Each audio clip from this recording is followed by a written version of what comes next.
1 week ago, I reviewed Heretic. It's a movie with Hugh Grant. It's a religious, psychological horror film and thriller that's great. If you haven't watched my review of that, go back and watch it. It's a great movie.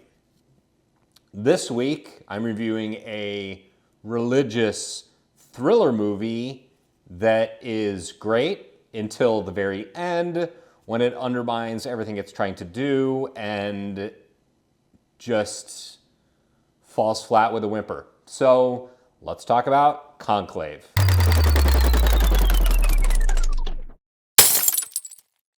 Thank you so much for checking out the video. Before we get started, click on the subscribe button and the notification bell. That way you know whenever I post content. You can also follow me over on X, Hometown0YT. You can also follow me on Instagram at RealHometown0.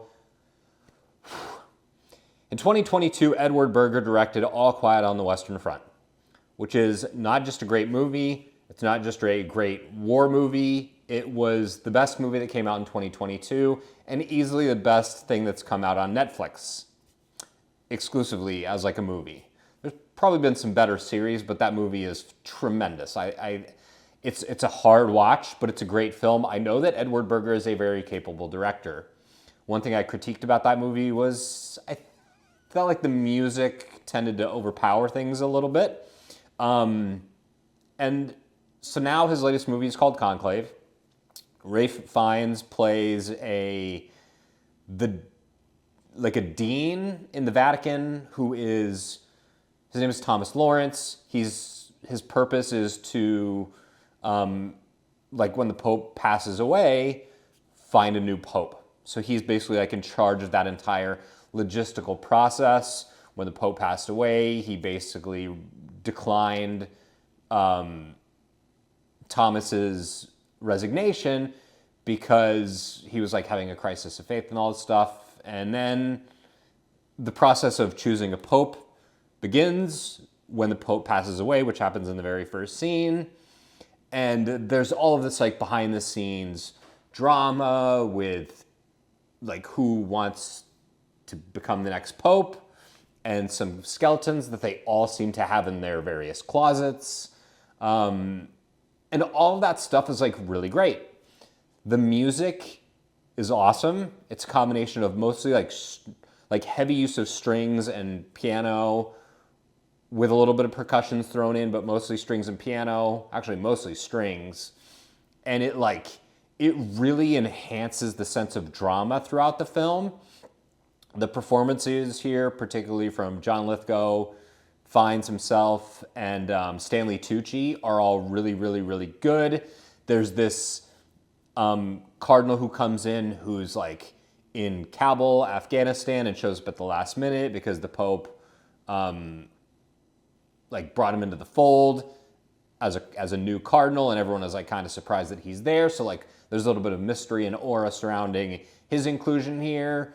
The movie really like goes back and forth between like the more conservative Catholics as opposed to like the liberal Catholics, which is actually really like interesting and intriguing. One of the characters actually like goes on this light diatribe about how diversity is our strength, which is a very like on-brand thing for the last couple years. And it's really like mostly good until it's not. This movie has all of this great drama and tension and story and thoughtfulness. And then it just is completely undone in the last 10 minutes by what I think is the stupidest movie twist I've seen in probably the last decade. I think the twist ending of this movie is the kind of garbage that pretentious Hollywood executives just love. They adore this kind of thing. Not because it makes the movie any better, and the same thing of critics. It doesn't make the movie any better. It doesn't actually like create any introspection on behalf of the audience or the viewer. It just helps support their own worldview.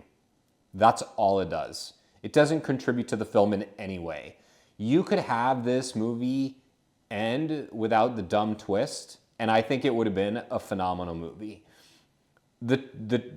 It's just a stupid ending. It's just a stupid ending. It didn't seem to be telegraphed at all. It just seemed to be oh, of course this is what they do.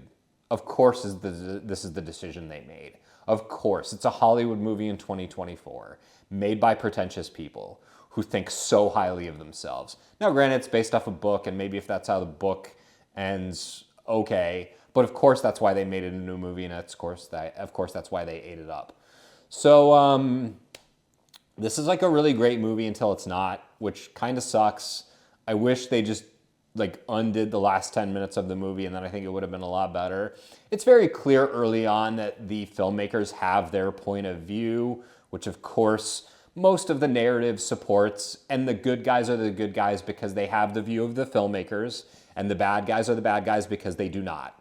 And then you have the ending, which brings it all together and supports the one narrative that the filmmakers are on the side of. So I guess if I had to like wrap up my thoughts into the movie, that would be it. I really actually did laugh out loud at the twist. I think it's really dumb. It would take a lot to change my mind on that. I think it's just one of those things where it's like, yeah, I'm not going to agree with the ending of this movie being any good because it's very clear and obvious what the filmmakers are doing in preaching to the audience. So yeah, those are my thoughts on the movie. I really want to recommend it, but I just can't. So thanks for watching the video. I hope you found it helpful. I hope you enjoyed.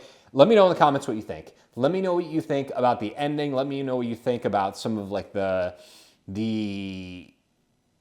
dogma and the doctrine that the movie kind of preaches about. And I'll see you next Wednesday at 9 a.m.